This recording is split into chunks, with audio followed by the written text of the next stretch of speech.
Hello, nerds, and welcome to Into the Wild, your favourite wildlife and conservation podcast. With your favourite hosts, Nadia Sheikh and Ryan Dalton. Each week, Nadia and I scour the internet looking for global news stories to do with nature, wildlife, conservation, and people to keep you up to date with what's going on this little planet. And so, if it's puffins or pigeons, lichen or lemurs, our aim is to always keep an eye on the human stories that live alongside them. So buckle up, grab a brew or a beer, whichever your preference, as we go on to today's episode.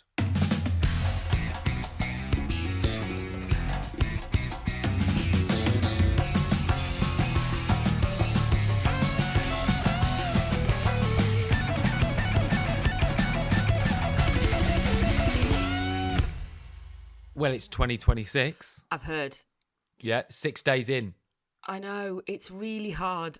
I want to go back to last week when no one did anything. We used to always say that the bit between Christmas and New Year, the Gooch, was quite a confusing space to be, but it's also, it's a very lovely place to be, isn't it? I think so. This year, because obviously in the last 2 days back at work, I've been talking to people again. People have really leaned in this year to Christmas, to stopping working. And for those, obviously there are a lot of people who work over Christmas. Some people don't stop working, but for those that can take a break and I've really got a sense of like everyone went into standby and just stopped. Yeah, and I'm a workaholic, and I didn't do anything. No, I didn't. I really switched off. I mean, my veins are now 40% Guinness and 60% cheese. You ate so much cheese. Ryan spent £60 on cheese before Christmas. Nadia, there's still some in the fridge. Is there? Still, I can't get away from it. How are you, though? Are you well? I'm really good. It's a bit of a culture shock being back at work the last 2 days. Everybody's like got back to work energy, so I've got like 1 million emails. That's a lot of emails. You know what? I'm doing okay. I'm craving the longer days, if I'm honest. Absolutely. Tonight I'm going to book myself a little weekend trip away to Spain because I'm done with this. Yeah, just get it done. Yeah, get it done. Get some sun. Well, as you can hear from my voice, I've had a thing. You didn't emerge unscathed, did you? I think a lot of it was sheer tiredness. From and what? my body Eating going. cheese? Well, I'm travelling around and just drinking every day. You drank every day. And suddenly you stop and my body went. But also, it's very annoying. People that aren't from England or the UK that listen to this podcast, you might not get this, but in England and the UK, when you're sick, it's not the most annoying part of being sick. The most annoying part of being sick is someone saying, in response to you being sick, oh, there's something going round, yeah, there's something going round. And you're stood there going, I know, I fucking got it. Like, I'm not stood here thinking I was patient zero. Like, I know there's something going round. I'm struggling right now. That's the most annoying part. So I've had that for the last 2 days. There is actually something going round. There's something going round. Can I just say, like, I've not got any, like, I've been around sick people this whole winter, haven't had a thing. Haven't had a single thing. That whatever's going round ain't coming here. Oh, you have just jinxed your No, I haven't. your ass. No, I haven't. Yes, No, I you haven't. have. I'm sending a cough in an envelope. No, cough in an envelope. Like anthrax poisoning. It'll degrade by the time it gets here. I've got no post the last 2 days, so I don't know what's going on. It's a very confusing time of year, isn't it? Well, nerds, welcome back to Into the Wild. We are buzzing to be back talking into your logos about all the things we usually talk about, which Nadia is. Wait, can I just say, I actually asked Ryan if we could record last week because I missed it, and he said no, he doesn't want the listeners to have an extra episode this week. Thank you for cutting off my groove there and just trying to slag me off. Which is, well, all things nature, wildlife and conservation and community news happening from around the world. Absolutely. And we've got an exciting mini-series starting towards the end of January, Lost in Sri Lanka, that we coming your way, plus some bonus episodes and live shows coming throughout the year. And we've also got an exciting little change happening with nature news that you'll hear in the next couple of weeks. But until then, we should move on to our nature highlight that's happened in the last 7 days. Me and Nadia will, or Nadia and I, Is that right? share. When did you correct your grammar or way of talking? I don't know. New year, new me. You got a New Year's resolution? No. Okay, go on then. No. So this is where we share a lovely little nature highlight that's happened to us in the last 7 days or so. And it is at this point, nerds, that we would invite you, if you've had a lovely nature highlight and you would like to share it with us and the world, then email us at intothewildpod@gmail.com with your nature highlight or DM us on Instagram. And we'll share it on here and give you a bit of a shout out.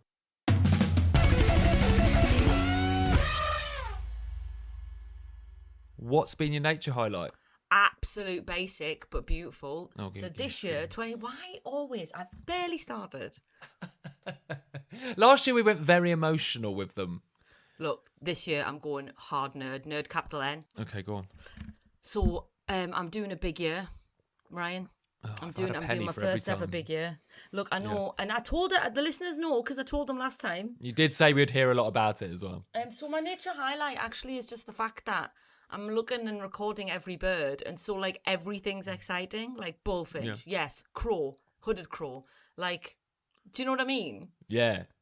So I'm just bird watching, and that is my Why are you? I just had a merganser before, and I was like, great, merganser. Usually I just go. Pfft. I'm laughing because I'm wondering how often this is going to be part of your nature highlight this year. Every single week, everybody, listeners, nerds, you're gonna hear my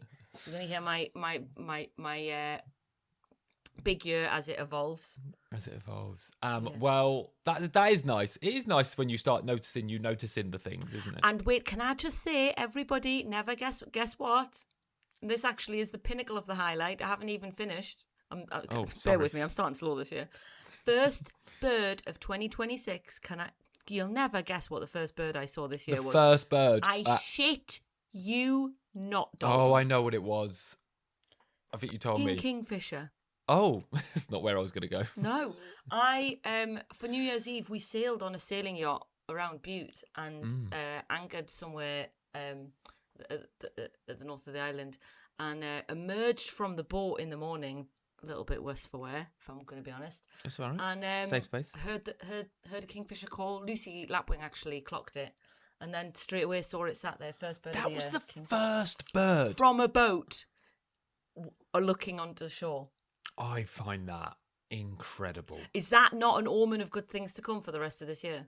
Well, yeah. No wonder you've not got a cold. Beat that dome. I can't. But my nature highlight is bird related. Thank God for that. It's although a little bit earlier, or quite a bit earlier actually, happening. Greater spotted woodpeckers are starting drumming around this way.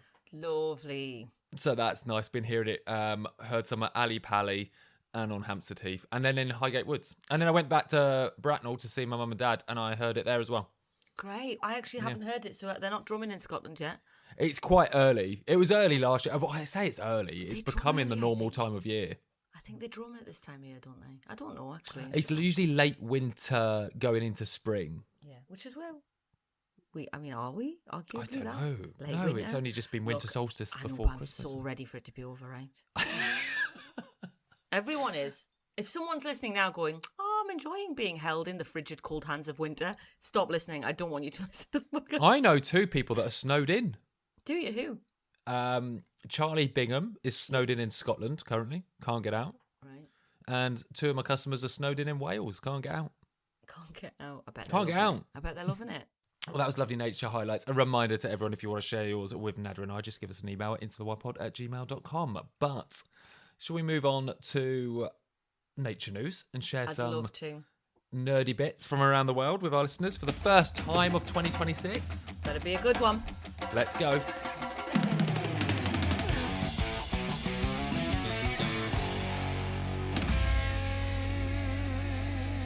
Would you like to start?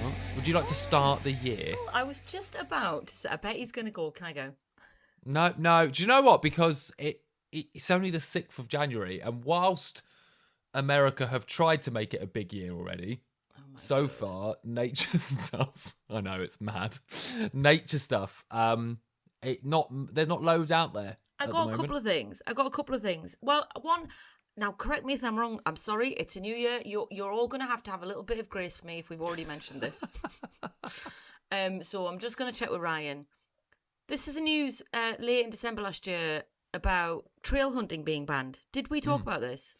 No. Well, I don't know if we did throughout the year, but we definitely didn't at the end. Well, this is part of the government's a whole swathe of measures that the government is introducing for animal welfare, including dog licensing, stopping puppy farms and all of this, and the government has committed to banning trail hunting. For those that don't know what trail hunting is, when the fox hunting ban was introduced, trail hunting is like an alternative way of doing a really stupid activity, which is like toffs riding around on horses with loads of dogs looking like absolute pillocks around the countryside, just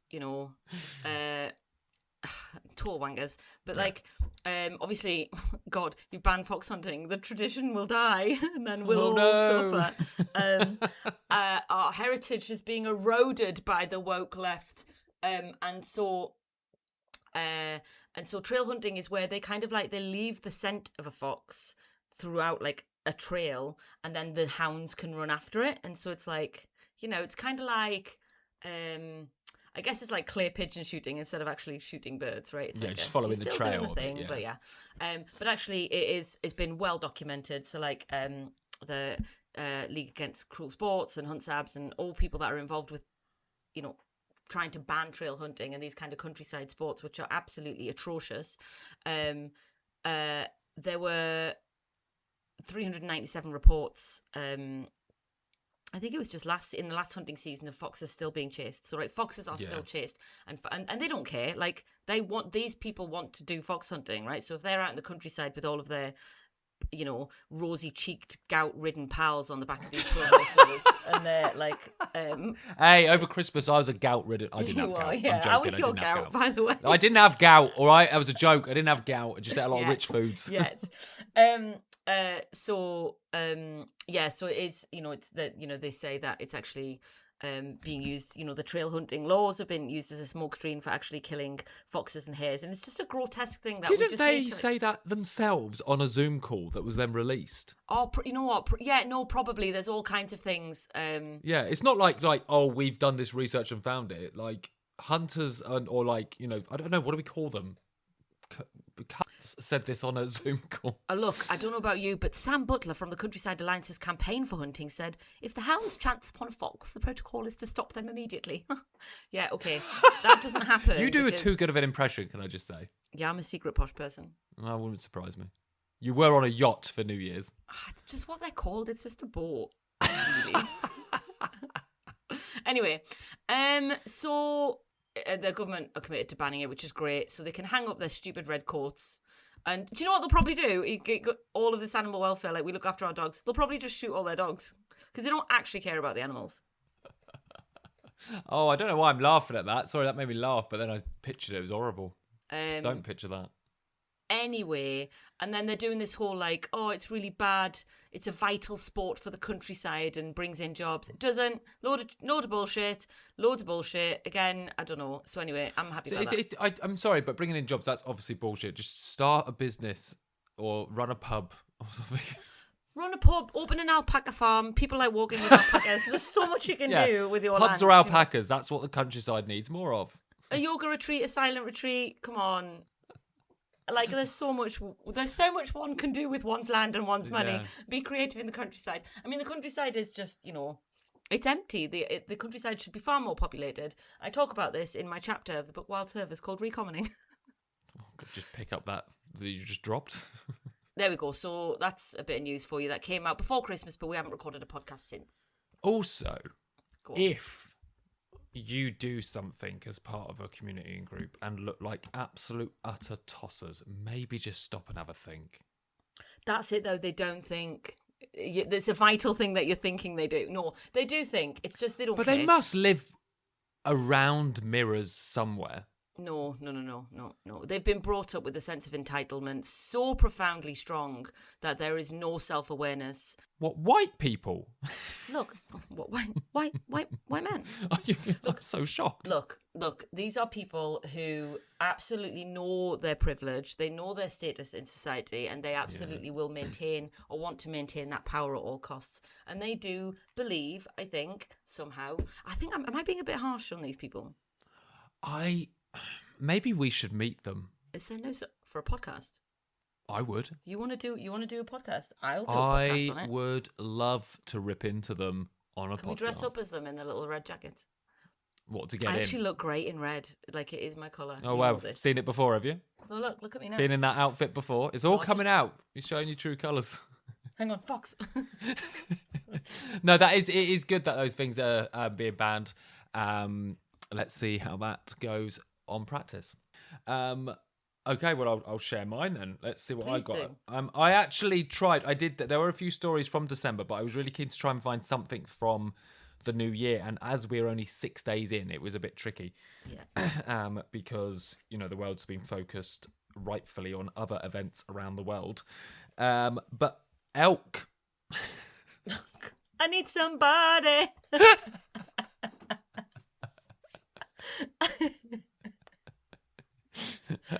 Elk. There's a project going on to bring back elk in the UK. Yeah, well, not right here. Yeah, not Butte or London, but it's there's some wildlife experts that have said they've had progression for a project to reintroduce elk to wetlands in Nottinghamshire. Nottinghamshire? Yeah, I would. If you'd have said where, I'd have never said Nottinghamshire. Where would you have said out of interest? Interesting. I probably would have said I would have said Scotland. No, it's Nottinghamshire.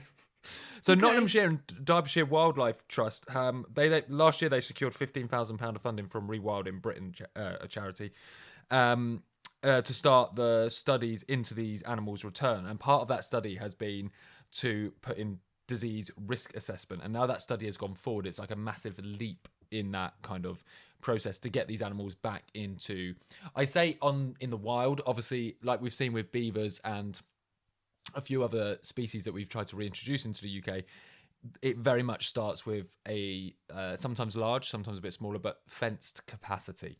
There's a lot of, obviously we'd love to have the fences down and stuff like that. But it would have to be big fences, wouldn't it?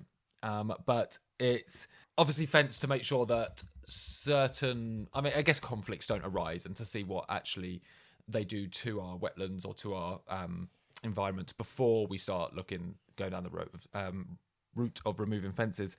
But there's a lot of steps after this. Obviously, there's disease risk assessments that need to be done. Then there's a lot of consultation with business and landowners, and just members of the local community and council and stuff. Very much, I'll be honest, we've seen this happen before with beavers. If you take the Ealing Wildlife group, who Sean McCormack and his team that brought back beavers to Ealing, I remember talking to Sean in probably, I would say, halfway through that project, and he was just like rubbing his temples the whole time, going like, this is mind aching every single day. But now beavers can just be released now, right? Like, we've gone through all of that. So there is precedent. Site by site, depending on where you're doing it. So you still have to, so the ones in London are fenced because of the urban nature of that. But I think, I don't know, this is why it gets so confusing. Can they? I swear we've reported that they can. Listen. They got the green light. Yeah, they got the green light. But I don't think they need to, something about they don't need the enclosures or something now. But has that come in yet? I don't know. Let's have a look at that. We'll have a look. We'll have a quick look. We'll circle. We'll put it in the show notes. I won't, Rymel. But look, can I ask some questions? Yes. Do you know what I just did? Embarrassingly, but we're honest on this show, aren't we? Yeah. About our lack of wildlife knowledge. Go on. I just googled, is an elk a moose? It's the same thing, isn't it? No, they're not. In North America, it's a moose. In Europe, it's an elk. And I'm looking at pictures of them now. And moose, hands down, cuter. Is that the biological difference? Different species. No, just different species. Can I just ask you, sorry, about the ecological usefulness of elk? Yes. Was that the question? I want to know more. Okay, so elk are described as a keystone species. So keystone species is something that massively enhances or changes or can determine what an ecosystem or an environment looks like.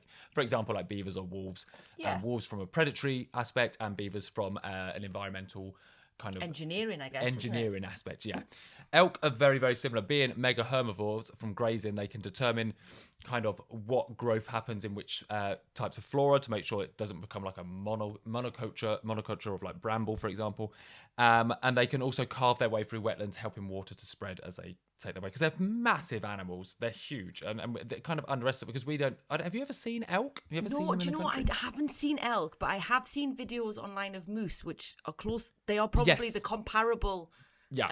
They're the comparable keystone species, but of North America. And they are... Huge. insanely big. Exactly. So you imagine this kind of... Will you carry on talking? I'm going to Google how tall is an elk. So you imagine... Well, you'll find out in a minute how big these animals are, carving their way through a forest or a wetland, really helping that water flow, and also are at the size that would probably take down some new trees as well. So they're hugely beneficial to these kind of environments, and it would be quite exciting to see these animals come back as well. Have you got the height? Yeah, 1.5 metre at the shoulder. Actually, not that high. That's big. That is actually big, isn't it? 1.5 at the shoulder? Oh, the shoulder. Yeah, it's not head. It's not including head. Yeah, it's not. But can reach 5.5 feet more. That's big at the shoulder. It is quite big. Isn't it? Yeah. Yeah. Wow. How tall are you? 5 foot something. Wow. So we've got a good 12 inches to guess God, where yeah. you So sit then on that. I would be here next to it and I wouldn't even be looking in inside. Yeah. Okay. Yeah. So you imagine that kind of walking through a forest or a wetland or something like that, really carving its way through in the same way, and in a very different scale, but in the same way like an elephant would through a forest. You know what I mean? They're really they kind carving of knock down tree and exactly create space, like that, and just the grazing aspect and keeping things under control. But very excited about seeing elk then. it is very much down to funding. So these kind of projects, you know, it just takes time. With hoping to get the money in for the next stages to go across. So there'll be loads of it. The rich philanthropists who don't really want to help people but like animals will pay money for that, I reckon. yeah, exactly. We hope so. It'd be great, and I would love to see them on a wider scale. And I do believe they can mix well. And I'm going to pin that sentence and come back to it in a minute with something else to prove that they probably could. Ooh, all right. This is a new little flair for the new year. Little teasers mid-podcast. Have you got any another story? Just a little wee one. Actually, it's actually a massive one, and I actually read a scientific paper and read quite a bit around it, but I'm going to just give a brief summary. And this is a story that stingless bees from the Amazon have been granted legal rights in a world first. These are the planet's oldest bee species, and I don't know what about it is that makes me go, they're stingless and they're the oldest bee species. So they're just like old little bees who haven't got... Anyway, they're one of the primary pollinators in the Peruvian Amazon, and unlike their European cousins, they have no sting, but they now have a right to exist and flourish. Cultivated by indigenous peoples since pre-Columbian times, stingless bees are thought to be a key rainforest pollinator, sustaining biodiversity and ecosystem health. But they are faced, as so much, with the deadly confluence of climate change, deforestation, pesticides, as well as competition from European bees. Those damn European bees getting everywhere. Colonialisation, just in so many different forms. As well as competition from the bees, scientists and companies have been racing against time to get the stingless bee on the International Conservation Red List. You know how I feel about these International Conservation Red Lists. What do they mean? Is it actually stopping anything from decline? Anyway, but at least, you know, it's something in the fight against so many things. What was interesting was there's been lots of research done into these bees, and they have been found to have pesticides in their honey despite being very, very, very, very, very far away from agriculture, which just proves the prevalence of these chemicals, pesticide chemicals, and how widespread and dangerous that they are. So there is a woman called Rosa Vasquez Espinoza, presumably. I'm not sure whether actually the Z is pronounced in South America, but maybe it is Espinoza. Founder of the Amazon Research International, has spent the last few years travelling to the Amazon to work with indigenous people to document the bees. These are fascinating bees, Ryan, in terms of their relationship with the land and indigenous cultures. And this is interesting. In her research, she said this: I was seeing hundreds of medicinal molecules, like molecules that are known to have some sort of biological medicinal property, Espinoza recalled, and the variety was also really wild. These molecules have been known to have anti-inflammatory effects, antiviral, antibacterial, antioxidant, and even anti-cancer. She's written a book called The Spirit of the Rainforest about her work in the Amazon. But basically, these are an incredibly important species as pollinators, but also to the people that live there. So I'm really happy that they are a thing. I did see something else really cool.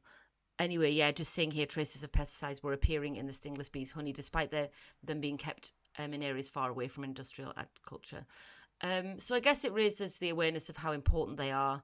and they are now on the red list of the IUCN. So now they're on the red list, it means that it gets funding and hopefully they can be protected because they're an absolute vital species, probably a keystone species in their own right. I was to say in their own right. Yeah, absolutely. Yeah. That's cool. That's really nice. Yeah. But it's a really interesting article on The Guardian. I would really recommend reading it. It's linked in the write-up of this episode, as are all the things we talk about. So my last story, it's not really a story, but it's something that I wanted to quickly talk about, and it's something I watched on TV that relates back to the elk story, or that point that I pinned, that I'm going to unpin and bring back, about elk, slowly progressing towards being returned to our land, and how I think it can happen. Because I watched BBC's David Attenborough's Wild London on TV, which was really good fun. But it might surprise you to say, and I've probably never admitted this on the show, I don't actually usually watch David Attenborough documentaries. Babe, neither do I. Neither do I. Did you watch it for London? Right. So this was my mindset, right? I was like, I don't like when a Planet Earth comes out, or Blue Planet, or anything. The only one I watched one with you in Butte when it came out. What was the British Isles, Wild Isles? Yeah, that was I watched some of that, and it was great. I enjoyed it, but it's nothing that I rush to watch because I don't know. It doesn't. I enjoy it. It's great for what it is, but it's not my tick. Do you know what I mean? It doesn't do that. What it does for a lot of people. But the Wild London one I watched and I really enjoyed it. And do you know why? Because I fucking related to it. What do you mean? Literally, it had landscapes and it had environments that I know well. I saw parks and streets that I recognise in London. Nice. Showing bits of wildlife. And that's what really made me enjoy it. And I was like, this is why celebrating urban nature is so important, because so many people don't watch David Attenborough documentaries because they don't see their environments in it, where most of us live in urban environments. So if we start showing, whether it's, maybe some coastal birds that nest somewhere in Liverpool on buildings, or it's somewhere in Manchester, different wildlife you have there, you're going to get more people watch it because it's like, that's my city, that's my town. Do you know what I mean? They want to watch it. Anyway. Nice. The reason why I wanted to bring it up is because of that, and it was fabulous. And if you haven't watched it and you have access to BBC iPlayer, highly recommend it. Really beautifully shot.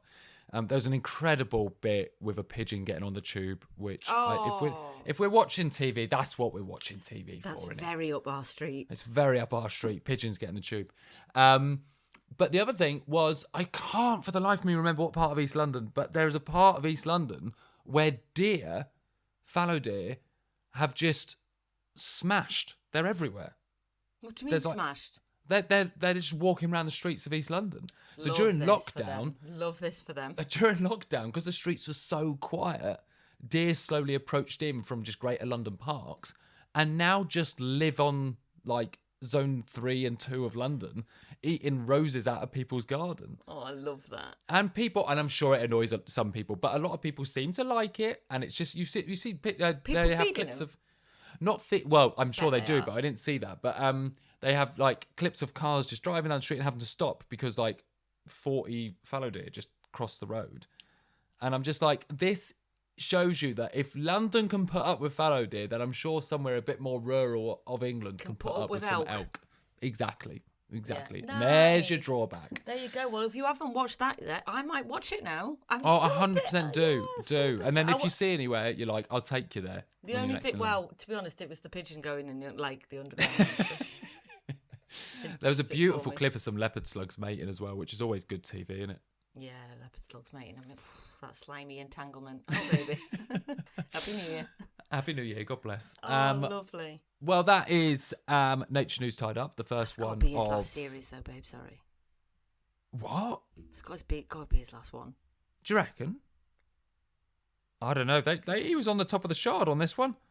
God, don't put him on the top of the shard. I did think that. I was like, get him down. They do. Let him retire. Yeah, no, I'll let him retire. He's done and said enough.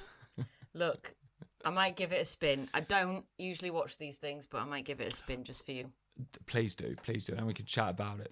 Well, nerds, that was the end of Nature News Week 35, the first one for 2026. Thanks so much for coming back and joining the Nature Nerd chat. We'll be back next week with another lot of Nature Ramblings, and a bit more info about what you can expect from Nature News going forward as well. But if you enjoyed some of the stories and you want to read more of them, the links for them are in the write-up of this episode, as is the links to our social medias and our Coffee account, where you can support us by either giving us a one-off donation, or you can sign up for a monthly donation to help us keep doing what we're doing. But until next week, look after yourselves. I hope it warms up and the snow melts so those of you that are locked in can get out, and we'll see you next week.